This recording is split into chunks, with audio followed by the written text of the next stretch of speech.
manomboka izao fotoana izao tsika amin'ny alalan'ny famakiana salamo 15 ka hatramin'ny 5 mbola ho ampitomboana ao amintsika ny fahasoavana sy ny fiadanana avy amin'Andriamanitra sy Jesosy Kristy Tompo. Amen. Amin'ny anaran'ny Tompo, mibio an Jehova ianareo ry olo-marina,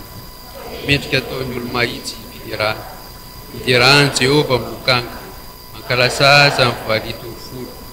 irafira-mbaovao azy, endre valiana, fa mahitsy ny teny Jehova, any asany rehetra dia tia fahamarinana sy rariny izy, endrika famirapon'ny Jehova ny tany. Amen. Olivavako tsika. Ry Andriamanitra raitsyto, Jehova tompony maro, idiranao zay mankalazanao, sotranao,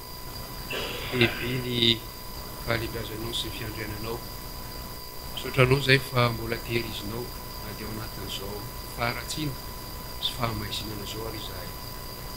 Mifonany amin'ny faharatsinay, ny elokay, fahotanay, fa efa nanota taminao zay, zay tianay, zay ratsy efa tsy tianao mbola ataonay ihany, ary efa nandika ny didinao zay. Mamindrafo aminay, mamela ny elokay. Tsy tanteraka izay ary voafetra amin'ny fisainanay, ianao ilay Andriamanitra tsy to, no hanadio anay sy hanafakanay amin'ny fahorinay, amin'ny faharatsinay, amin'ny fahotanay. Mangataka izay Tompo, ny tana maherinao sy ny fananao masina, ombanay mandrakariva amin'ny asa izay iverinay sy kasainay. Ianao Andriamanitra no hatanteraka ary alavorary izany. Mamaky sy andeny teninao zay, dia fananao masina ombanay mandrakariva sy ompian'ny mpanadino izay ka mitaka ny tenanay. Amin'ny anaranao Jesosy no nanaovanay izay mivavaka izany. Amen.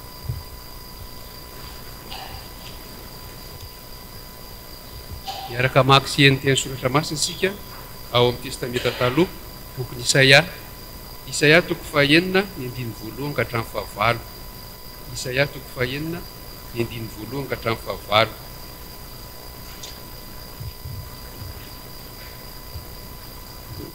Rehefa hita dia vakiana amin'ny anaran'ny Tompo. Tamin'ny taona nahafatesany Ozia mpanjaka, no nahitako ny Tompo mipetraka teo ambony seza fiandrianana avo sady manirinierina, ary ny ivanivana akanjo na fen'ny tempolo. Nisy serafima mitsangana teo amboniny,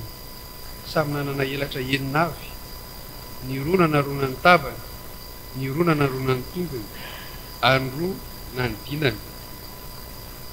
Ary nanandratra ny feony izy ka ny famalo hoe: masina, masina, masina Jehova tompony maro, henika ny voninahiny ny tany rehetra. Dia niorooro ny fanambaniny tokonana noho ny feony ireo, nanandratra ny feony, ary feno setroka ny trano. Dia hoy izao: lozako, maty aho, fa lehilahy malotomolotra sady tao amin'ny firenena malotomolotra no toerako. Fa ny mpanjaka dia Jehova tompony maro no efa hitany maso, dia nanidina nanantona ny serafima anankiray mitondra vainafo teny an-tanany, izay nalainy teo amin'ny tandra avy teo amin'ny altara. Ary nateh ny vavaka izany, ka hoy izy: indro efa nitehaka tamin'ny molotra ao io, ka dia afaka ny eloko ao, ary voavela ny fahotanao. Ary nandreny feon'ny Tompo aho, nanao hoe: iza no iravo, ary iza no andeha ho hirakay? Dia hoy izao: inty aho, irao. Amen. Ray masina, manamasinana amin'ny fahamarinana, amin'ny fahamarinana. Ho aminareo hatrany ry havana malala ny fahasoavana ho ampiadanana avy amin'Andriamanitra ray sy Jesosy Kristy tompontsika. Amen. Ny ten'Andriamanitra izay akatsika ny afatra amin'ny tiany tia dia ny Isaia toko fahaenina ny 1 hatramin'ny 9, izay efa nivakiany mpanompony tamintsika teo. Isaia dia anisan'ny olona niavaka avy amin'ny fianakaviana ambony saranga, ary nanana ny maha izy azy tany Jerosalema ity Isaia ity. Ny hoe Isaia moa raha ny dikany sy ny heviny dia hoe Jehova no mpamonjy, izany hoe amin'ny maha Jehova mampamonjy azy dia hoe ny Israela dia tsy maintsy miankina ary tsy maintsy mitody aminy, ary tsy mahazo mila vonjy any amin'andriamanikafa zay le asehoan'ny anarany hoe Isaia eto fa anisan'ny mampiavaka an'ity Isaia ity koa ry havana malala dia amin'ireo mpaminany rehetra ireo dia olona nahita fianarana izy ary olona manana fanomezam-pahasoavana manokana teo amin'ny resaka haisoratra teo amin'ny resaka haisoratra sy ny faminaniana ary ity Isaia ity ihany koa dia olona nanana toerana ambony tao andapa satria ity mpaminany ity dia mpaminany toerana tao andapa ary nanotsaina manokana ny mpanjaka teo amin'ny lafiny rahabahiny sy ny fifandraisana teo amin'ny Joda sy ny hafa firenena ity Isaia ity zany hoe tena nandraikitra goavana izy zany amin'ny mampaminany azy sy amin'ny mampiserasera azy ihany koa eo anatrehan'ny firenenkafa sy ny fifandraisana amin'ny any ivelany hafatra telo ry havana malala no ampitain'ten'Andriamanitra antsika amin'ny ity an'io ity ny voalohany dia hoe ny olona isehoan'Andriamanitra dia mahita ny fahalebiazan'Andriamanitra ny olona isehoan'Andriamanitra dia mahita ny fahalebiazany raha amin'izay antsika eo amin'ny andininy voalohany hatramin'ny fahaefatra no ahitantsika izany amin'ny anaran'i Jesosy manao hoe ary tamin'ny taona nahafatesany Rosia mpanjaka no nahitako ny tompony mipetraka teo ambony seza fiandriana avo sady manerinerina anepanepana akanjony na feno ny tempoly eto zany anisan'ny teny manandanja raha mijery ity soratra masina ity sika hoe nahitako any hoe Isaia mpaminany zany hoe nahitako eto zany Isaia mpaminany dia tena nisehoan'Andriamanitra zany hoe tsy nofinofy tsy anganongano fa tena tsapany ary tena hitany hoe Andriamanitra niseho teo anatrehany zany ahoana ny fomba ilazany azy eto dia mazava tsara le fomba ilazany Isaia eto hoe mipetraka teo ambony seza fiandriana avo sady manerinerina izy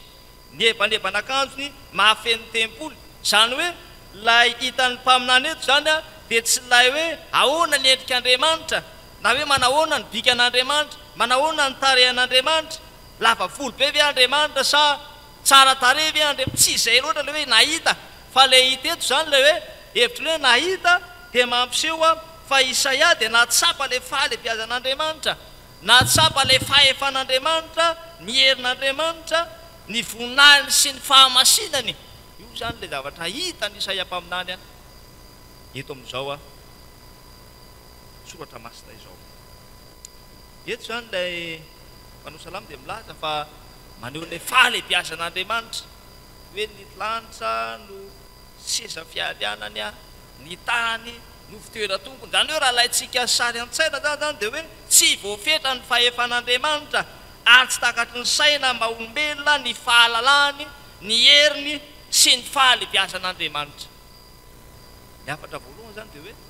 ny olona isehoan'Andriamanitra mahita ny fahalebiazan'Andriamanitra ry havana malalo amin'ny tombo ny olona isehoan'Andriamanitra dia olona mahita ny fahalebiazan'Andriamanitra ka ny olona mahatsapa izany fahalebiazan'Andriamanitra zany dia tsy tokony ho resin'ny olana ny olona mahatsapa izany fahalebiazan'Andriamanitra zany dia tsy tokony olona ho resin'ny adi-piainana ka tonga hatramin'ny famoizam-po misy ny kristianina manoloana ny zavatsarotra iainantsika zava-misy mafy sy mafaitra dia eo ny fahakiviana fa ny olona nisehoan'Andriamanitra ary mahatsapa sy mahita ny fahalebiazan'Andriamanitra dia olona tsy resin'ny adi-piainana tsy tonga amin'ny fahamoizam-poa ny olona mahita ny fahalebiazan'Andriamanitra dia olona manana fanantenana mahery hatrany ka na inona mitranga sy midony eo amin'ny fiainany dia satria tsy miontsona izy tsy mivaranontsona izy satria mametraka an'Andriamanitra ho arony sy tokony izy zany dia havana malala no afatra ao antsika eto amin'izao fizarana voaloha zao hoe ny olona isehoan'Andriamanitra dia mahita ny fahalebiazan'Andriamanitra ka raha hitanao ny fahalebiazan'Andriamanitra izay tompony fahefana rehetra tompony fiandrianana tompony heretra tsy tokony ho resin'ny olana ianao tsy tokony resin'ny adi-piainana ianao fa mijoro mahery hatrany ary mametraka fitokiana sy aro ho an'ilay Andriamanitra lehibe sy manam-pahefana fa tsy izay ihany ry havana fa ny fahamarinana hitantsika ihany koa dia ny hoe ny olona isehoan'Andriamanitra dia mahatsapa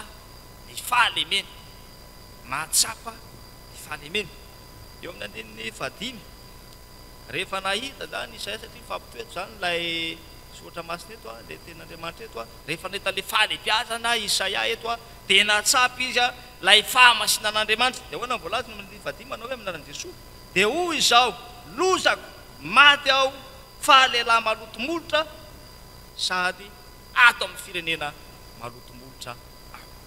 voalaza atao amin'ity zany fa tao anatin'ny firenena malotomolotra Isaia zany hoe firenena Joda na ny Israela avaratra Israela atsimo zany zay le tinavareto teo amin'ny fiainan'ny firenena io a dia nanjaka teo a ny tsy fahamarinana teo amin'ny fiarahamonina ny fanaovana kolikoly ny fitsarana tsy marina ny fanitsakitsahana ny mahantra ny fanaranam-po amin'ny fisotroana zava-mahadomelona ny fijerijejona ny fanompotsapya ny fombam-pivavahana atao am-pahazarana zany rehetra izany zany lay zavatra niainany Isaia mpaminany tamin'ity asa famoninana trehty niaina tao anatin'ny tsy fahamarinana ny Israely niaina tao anatin'ny fivadiana tamin'Andriamanitra nanompo sampy izy ireo ary nanao fanitsakitsahana ny mahanitra sy ny maro isan-karazany zany hoe ireto vahoaka Joda reto zany a dia tsy niala tamin'ny fahazaran-dratsiny tsy tonga tamin'ny fibebahana fa vao mainka azy zany niaina tao anatin'ny fahotana sy ny fahalotona hatrany izany rehetra zany eto no tontolo manodidina ny Isaia mpaminany noho izany a ny fiekeny Isaia dia miantefa tamin'ny tenany aloha satria nitodika tamin'izy hoe lozako maty aho fa lehilahy malotomolotra zany hoe mahatsiaro Isaia fa tsy mentika izy ary avy eo ihany koa ny tsy fahatanterahana dia mitodika ho amin'ireo vahoaka mahatsiaro fa tsy tanteraka izy eo anatin'izany tsapany eto zany ny fahalehibeny ny tsy fahatanterahana manoloana ilay Andriamanitra masina izay manatrika azy eto dia avana malalo amin'ny tompo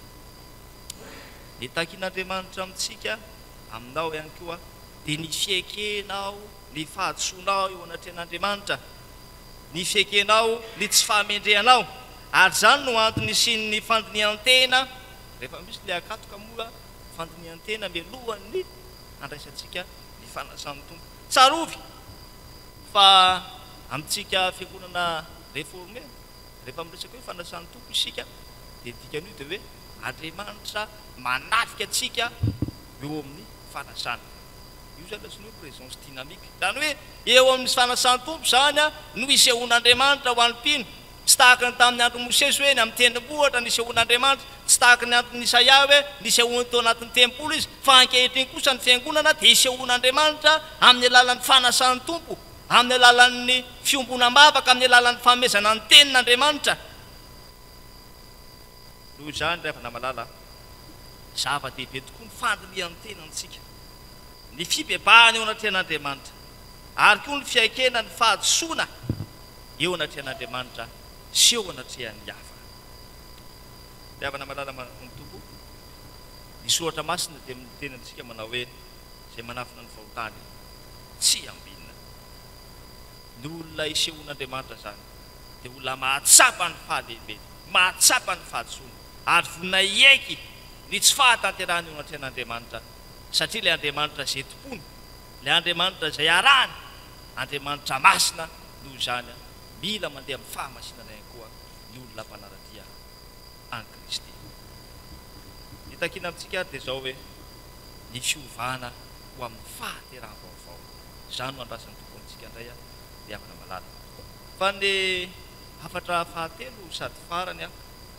dia ny hoe ny olona isehoan'Andriamanitra dia manaiky iray eo amin'ny andininy fahavalo no ahitantsika izany rehefa mandeha ny ity soratra masina ity dia hoe anandreny feon'ny tompo aho nanao hoe iza no irahiko ary iza no andeha ho irakay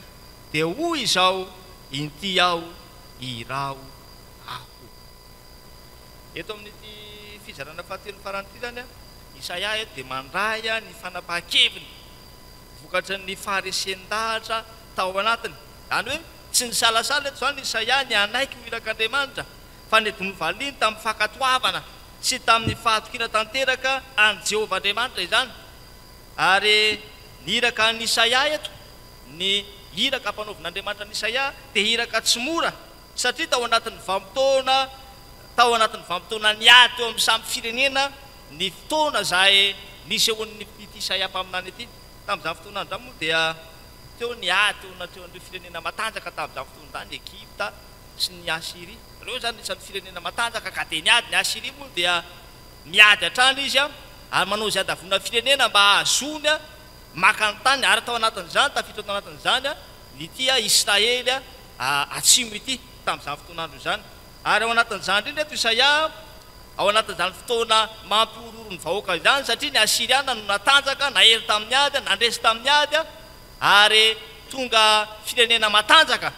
dia niororo ny Joda manontolo satria ho lasan'ny Asiria zany ny firenena lasan'ny Asiria ny tany ny Asiriana indray mety hanjaka eo amin'izany tany zany dia niororo ny Joda manontolo. Ary tao anatin'izany fotoana mampiororo zany indrindra no nitondran'ny mpaminany Isaia ny hafatra ary manakola zay ny Isaia manoloana ny fiainan'ny Israely manontolo na teo amin'ny lafiny ara-politika izany na teo amin'ny lafiny ara-piarahamonina izany na teo amin'ny lafiny ara-pivavahana izany. Zany hoe tsy mora eto zany ny zavatra trehany Isaia mpaminany manoloana ny andraikitra lehibe sahana sy apetraka-Andriamanitra aminy. Ravana malalo mitombo manaiky hoirany olona isehoan'Andriamanitra ny mpaminany vaovao ankehitriny zany dia tsy izy akory fa ny fiangonana. Ny mpaminany ankehitriny dia tsy iza fa ny olona mpitoro ny filazantsara'Andriamanitra. Na hoe mpaminany zany dia tsy hoe milaza ny hoe mpaminaniana fotsiny any fa ny olona mpaminany any koa dia ireo olona izay mitondra ny hafatr'Andriamanitra, ny olona izay mitondra ny tenin'Andriamanitra, milaza ny soratra masina. Zany natao hoe mpaminany. Tsika zany azavariana fotsiny hoe misy mpaminany no miseho tary, misy mpaminany zao, misy apôstôly tsaratsara sisa rehetra. Fa natao ny mpaminany ankehitriny dia ny fiangonana irahan'ny Kristy hitoro ny filazantsara amin'ny olombelona rehetra. Ny mpaminany dia tsy iza fa isika mpitoro ny filazantsara mpanambara ny tenin'Andriamanitra mpaminany ianao. Ka ny fanontaniana amintsika dia hoe vonona venao no irahan'Andriamanitra hanao ny asa fitoriana ny filazantsara. Vonona tokoa venao tena hankatoa zay rehetra hanirahan'Andriamanitra anao. Koa mijorory fiangonana malala aoka ho tena mpaminany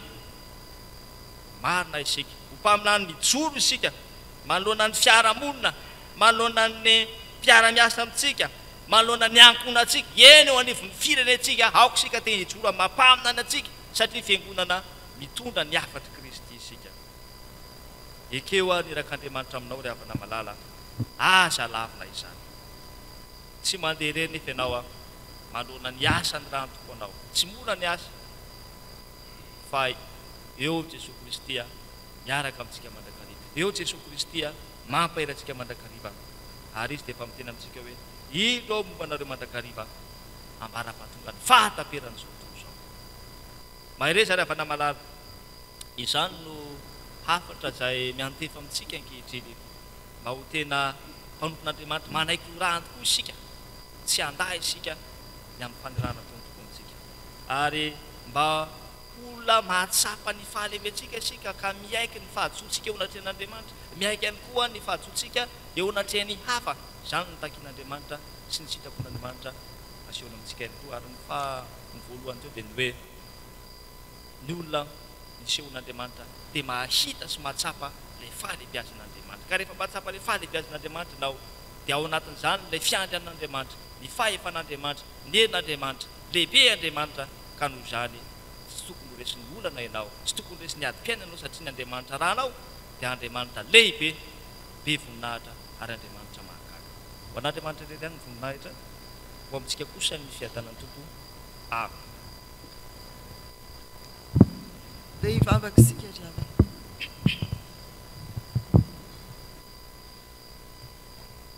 Ry Andriamanitra rainay o ianao lay lehibe amin'ny fiandrianana no isaoranay satria manakambara aminay amin'ny fotoana rehetra, amin'ny trangan zavatra rehetra. Dia misaotra anao indrindra ny ampanomponao izay ny rahanao teto anivon'ny mpihevitra rahan'ny fitandremana, mampatsiahanay fa miantso anay araka ny fanomezam-pahasoavana nomenao anay ianao, tahaka ny Isaia izay manam-pahaizana tompon'andraikitra ambony eo amin'ny firenena, tahaka Andriamosa tambanivohitra pioty aviavy, fa amin'ireny rehetrareny dia asehonao ny fahalehibiazanao ilay tompony fiantsony. Misaotra anao fa nahitanao izahay isan'andro mandrakariva ary amin'ny toera masina sy miavaka toy itony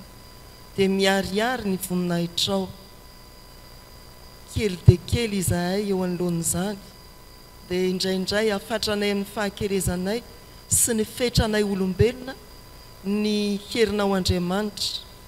tsy mahatoky izahay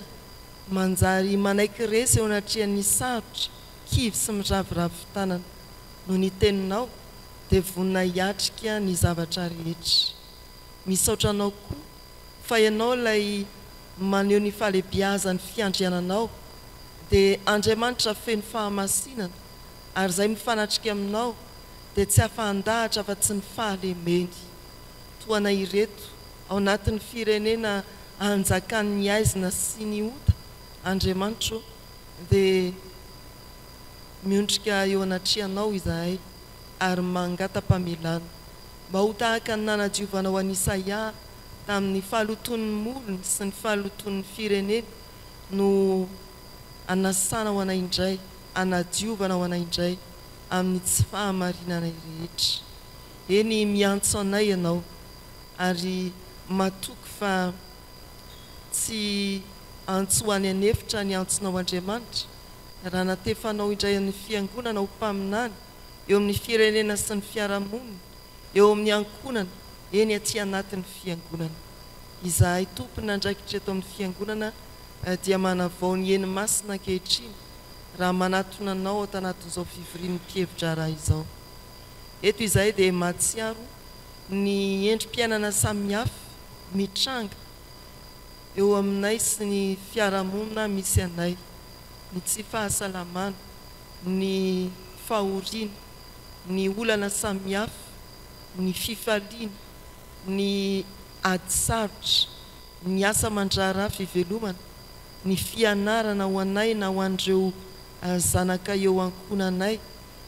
ny ho avin'ny firenenay ary indrindra ny fiangonanao eny apetraka eo ampelatananao zany rehetra izany mba ho tsinjovinao araka ny teninao ho tarianao Jesosy Kristy ka hita mazava ny lalakombana mba ho tody amin'izay tanjona tianao ahatongavana dia misaotra tompo miain'ny vavaka asandratray indrindra hiatrika ny fivoriana izahay dia mangataka ny fanainao masina anome ny fahendrena avy any ambony anolotra anay ny fiombonana sy ny firaisan-tsaina anapahana hevitra araka ny sitraponao ary heveranay izay hampandrosoana mandrakariva itony fiangonana ho itony zanakao Andriamanitra ny amin'ny Jesosy Kristy izahay ary faly manonona ilay vavaka nampianariny manao hoe rainay izay ny an-danitra ho amasinina ane ny anaranao ho tonga ane ny fanjakanao atao ane ny sitraponao ety an-tany ho tahaka ny an-danitra meo anay an'io izay anasahaza ao anay ary mamelany elokay tahaka namelanay izay meloka taminay aza mitondra anay amin'ny fakapanahy manafahanay amin'ny ratsy anao ny fanjakana sy ny hery ary ny voninahitra mandrakizay amen.